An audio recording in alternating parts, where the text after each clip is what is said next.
जय हिंद साथियों, मैं आदेश आपका राही आदि क्लासेस में स्वागत करता हूं। तो हम सभी कल के क्लास पे उपसर्ग पढ़ रहे थे। हमने अब तक में संस्कृत के उपसर्ग समाप्त कर चुके हैं और हिंदी के उपसर्गों को हमने पढ़ लिया है। कल हमने शुरू किया था उर्दू और फारसी के उपसर्ग को। आज हम सभी उर्दू के और फारसी के उपसर्गों को पढ़ेंगे पूरी तरह से। उसके बाद हम अंग्रेजी के उपसर्गों को पढ़ेंगे। तो हम अपनी क्लास को देर ना करते हुए शुरुआत करते हैं उर्दू और फारसी के उपसर्ग से, उसी के आगे। उम्मीद है आप सभी हमारा पूर्ण रूप से सहयोग करेंगे। अब हम अपनी क्लास को शुरू करते हैं। ठीक उसी प्रकार से पहले उर्दू या फारसी के उपसर्ग होंगे, उसके बाद उस उपसर्ग का जो अर्थ होगा, जिस अर्थ में प्रयोग होगा वो होगा। उसके बाद उस उपसर्ग से बने जो शब्द होंगे हम उनको देखेंगे। तो चलिए हम चलते हैं, अपनी क्लास को शुरू करते हैं। जो हमारा आज का पहला उपसर्ग है वह है क्या? ला उपसर्ग है। कौन सा? ला उपसर्ग है। इसका जो अर्थ होता है वह होता है रहित। क्या होता है? रहित होता है। इस उपसर्ग से जो शब्द बनेगा, किस उपसर्ग से? ला उपसर्ग से जो शब्द बनेगा उस उपसर्ग को हम देखते हैं। जैसे लापरवाह। क्या?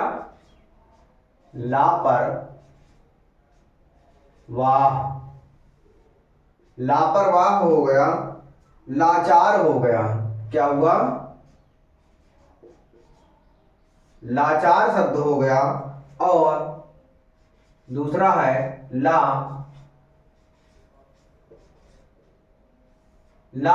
जवाब शब्द हो गया ला उपसर्ग से। इसके बाद हम अगला उपसर्ग है उर्दू और फारसी का। कौन सा? सर उपसर्ग है। ये जो सर है उसका जो अर्थ है वह होगा मुख्य के अर्थ में। किसके? मुख्य के अर्थ में। और सर उपसर्ग से जो शब्द बनेगा वह बनेगा क्या? सर ताज। कौन सा शब्द बना? सर ताज हो गया। और अगला है सरपंच हो गया। और सर हद। क्या? सर हद हो गया शब्द इस सर उपसर्ग के द्वारा। अगला उपसर्ग है कौन सा? हम उपसर्ग। इस जो हम उपसर्ग का अर्थ है वह होता है क्या? समान उपसर्ग होता है। समान अर्थ होता है। यानी हम सभी हों तो हम सभी क्या होगा? समान होंगे। क्या है? समान के अर्थ में प्रयोग होगा। जैसे हम दम। क्या? हम दम। हम जोली। हम सफर। हम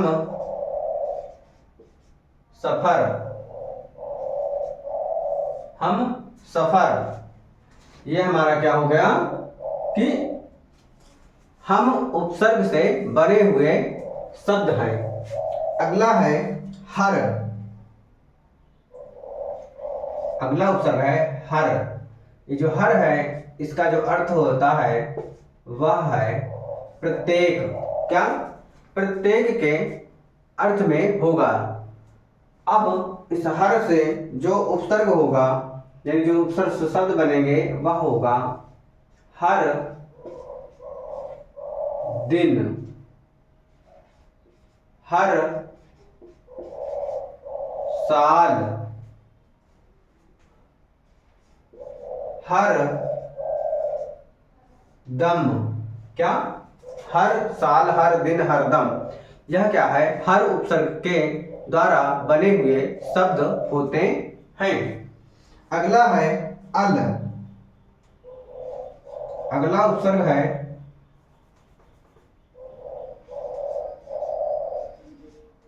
अल उपसर्ग। जो अल का अर्थ होता है वह होता है अंतिम। क्या होता है? अंतिम होता है या निश्चित भी अर्थ होता है। अल उपसर्ग से जो शब्द बनेगा वह शब्द है अल बत्ता या फिर अलबेला। अल बेला। और जैसे अलविदा। क्या? अलविदा। ये हमारे हो गए अल उपसर्ग। इसके बाद है क्या? बिल उपसर्ग। कौन सा? बिल उपसर्ग हुआ। इसका जो अर्थ होगा वह होगा के साथ। क्या? के साथ के अर्थ में होगा। इससे जो शब्द बनेगा वह बनेगा क्या? बिल्कुल। कौन सा बन जाएगा? बिल्कुल हो गया। बिल आखिर हो गया। क्या होगा? बिल आखिर।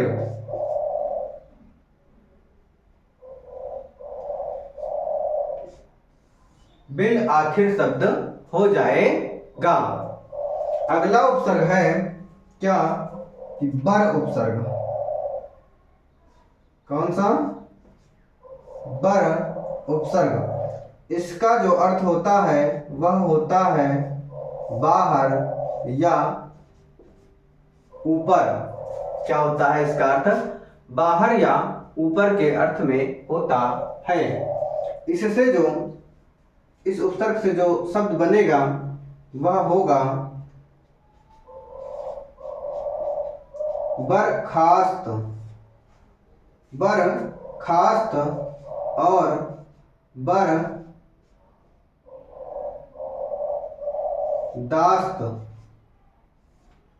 अगला है बरवक्त। बरवक्त।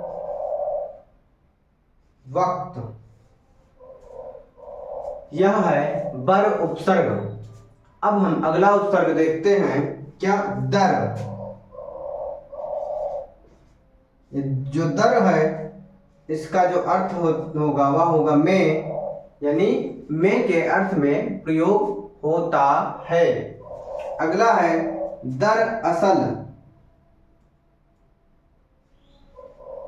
दर असल। अगला है दर हकीकत। दर हकीकत। ये हमारा शब्द है। फिर उर्दू या फारसी का लास्ट उपसर्ग जो है वह है ऐन। क्या है? ऐन। इसका जो अर्थ होगा वह ठीक या पूरा होता है। क्या होता है? ठीक या पूरा होता है। इस उपसर्ग से जो शब्द बनेगा वह है ऐन वक्त। क्या होगा? ऐन वक्त। फिर अगला जैसे ऐन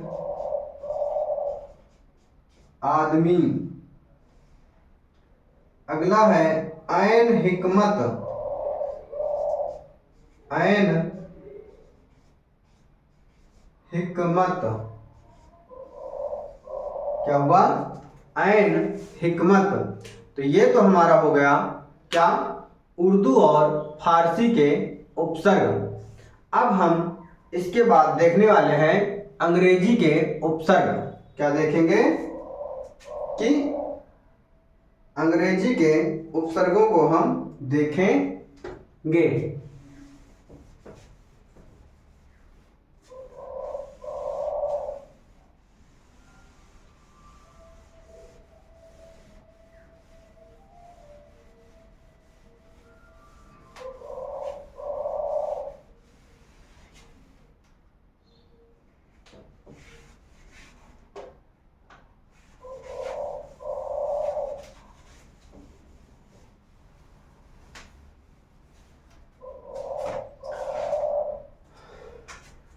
अंग्रेजी के उपसर्ग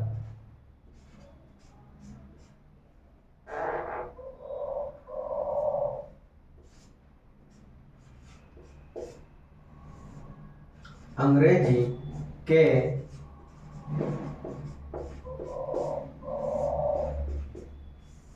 उपसर्ग क्या होगा।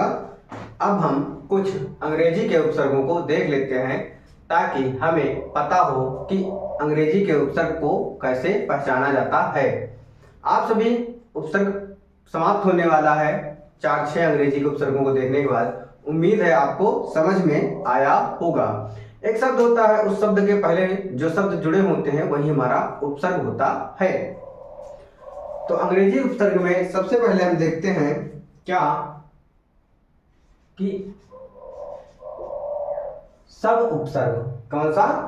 सब उपसर्ग। इस सब का जो अर्थ होगा, यानी किस अर्थ में प्रयोग होगा, वह हम देखेंगे।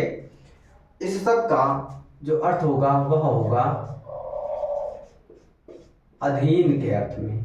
किसके? अधीन के अर्थ में होगा। अब इस शब्द से जो शब्द बनेगा वह हम देखते हैं, जैसे सब जज। क्या? सब जज, ये हमारा अंग्रेजी के उपसर्ग से बना हुआ शब्द है। और है जैसे सब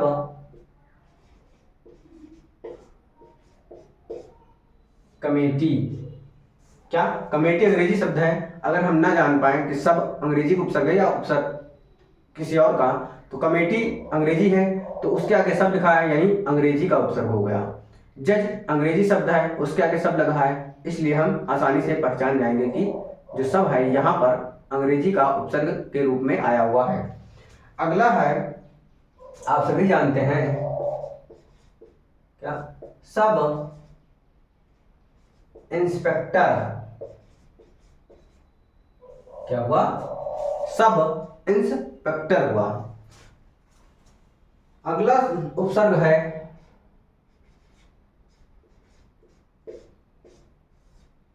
डिप्टी। क्या? डिप्टी है।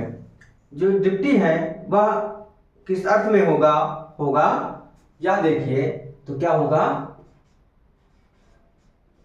सहायक के अर्थ में होगा। किसके अर्थ में? सहायक के अर्थ में होगा। अब हम इस डिप्टी के द्वारा जो उपसर्ग होगा उसे देखने वाले हैं। जैसे डिप्टी रजिस्ट्रार। क्या? Deputy registrar. अगला है जो डिप्टी से शब्द बनेगा वह है डिप्टी मिनिस्टर। डिप्टी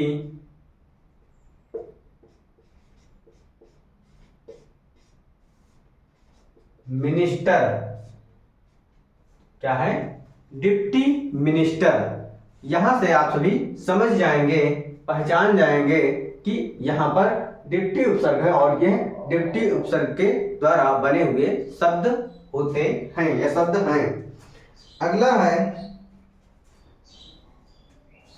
जैसे एक और लिखना चाहे तो लिख लीजिए। क्या?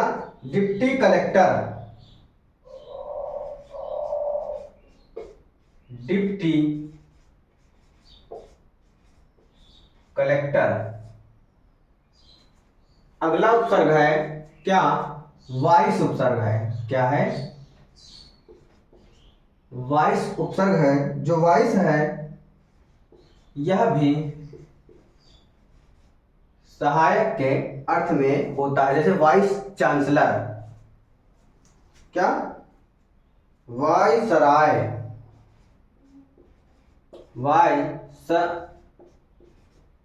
वाइसराय हो गया।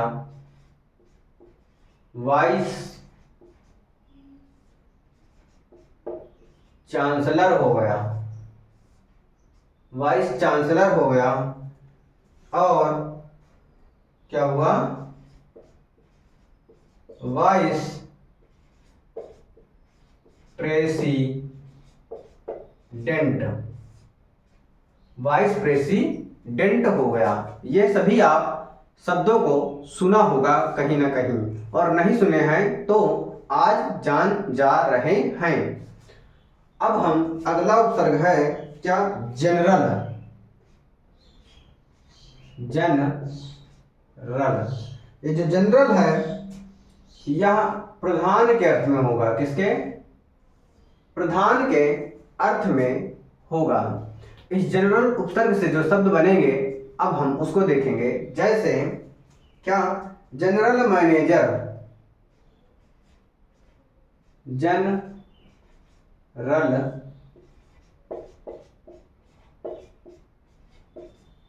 मैनेजर, जनरल मैनेजर हो गया। उसके बाद अगला शब्द है कौन सा, जनरल सेक्रेटरी। क्या? General secretary. यह हमारा सभी जो पढ़ रहे हैं यह अंग्रेजी के उपसर्ग हैं। अगला है क्या, चीफ। इस चीफ का जो अर्थ होता है वह मुख्य के अर्थ में प्रयोग होगा। किसके अर्थ में? मुख्य के अर्थ में प्रयोग होगा। अगला जो है जो शब्द बनेगा वह जैसे बनेगा क्या, चीफ मिनिस्टर, चीफ मिनिस्टर और चीफ इंजीनियर। क्या हुआ? चीफ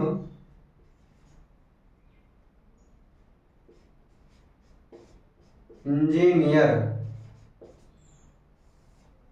अगला इसी में लिख लीजिए चाहे क्या, कि चीफ सेक्रेटरी। क्या हुआ? चीफ सेक्रेटरी हुआ। अगला उपसर्ग हम देखते हैं इसके बाद क्या, कि हेड उपसर्ग। इसका भी जो अर्थ प्रयोग होगा वह होगा मुख्य के अर्थ में। जो चीफ है वह भी मुख्य के अर्थ में है, और या फिर मुख्य के अलावा प्रधान भी कह सकते हैं। लेकिन अब हम अगला क्या पढ़ेंगे, हेड उपसर्ग पढ़ेंगे। जो हेड है वह भी मुख्य होता है अपनी जगह में। जैसे जो शब्द बनेगा वह क्या बनेगा ये हम देखते हैं। जैसे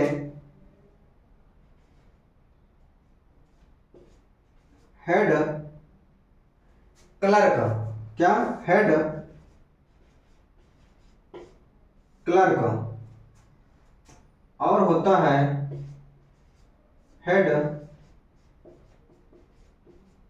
मास्टर, हेड मास्टर। तो हमने क्या किया कि आज हम सभी ने मिलकर उपसर्ग जो चैप्टर है उसको पढ़ लिया है। उपसर्ग हमारा आज समाप्त हो गया है। इसके बाद हम जो कल पढ़ेंगे तो वह हमारा क्या होगा, प्रत्यय शुरू होगा। क्या शुरू होगा? कल से प्रत्यय चैप्टर की शुरुआत हम सभी करेंगे। उम्मीद है आप सभी को यह उपसर्ग चैप्टर समझ में आया होगा। उम्मीद है आप सभी अपना प्यार और सहयोग देंगे अधिक से अधिक। आप सभी ये जो आपका परिवार राही आदि क्लासेस हैं इसे आप कितनी ऊंचाइयों तक ले जा सकते हैं यह आपके ऊपर है कि कितनी जल्दी जल्दी लोगों को इसमें जोड़ना शुरू करते हैं या जोड़ने के लिए बोलते हैं। क्योंकि जो चैनल है वह सब्सक्राइब करने से ऐसा नहीं है कि आपका नुकसान होता है। सब्सक्राइब करने से आप सहयोग देंगे अपना, और क्लास को पूरी देखा कीजिए, अधिक से अधिक देखें, ताकि यह आपका भी फायदा हो। यहाँ से कोई भी किसी भी परीक्षा के लिए हिंदी जहाँ पर भी पूछी जाती है वहाँ हिंदी आपको यहाँ से मिल जाएगी। हाँ, किसी एग्जाम में सिलेबस कम होता है, कुछ चैप्टर पूछे जाते हैं और कुछ चैप्टर नहीं पूछे जाते हैं। आपकी प्लेलिस्ट बनी हुई है, एक बार पूरी तरीके से पढ़ाया जा चुका है, दूसरी बार पढ़ाया जा रहा है। तो जिसको प्लेलिस्ट से देखना हो वहाँ से देख सकता है, और बाकी जो डेली की क्लास आती है वहाँ से भी कर सकता है। आज की क्लास को हम यहीं पे समाप्त करते हैं। उम्मीद है आप सभी को क्लास पसंद आई होगी। आप सभी का इस क्लास में जुड़ने के लिए तहे दिल से धन्यवाद।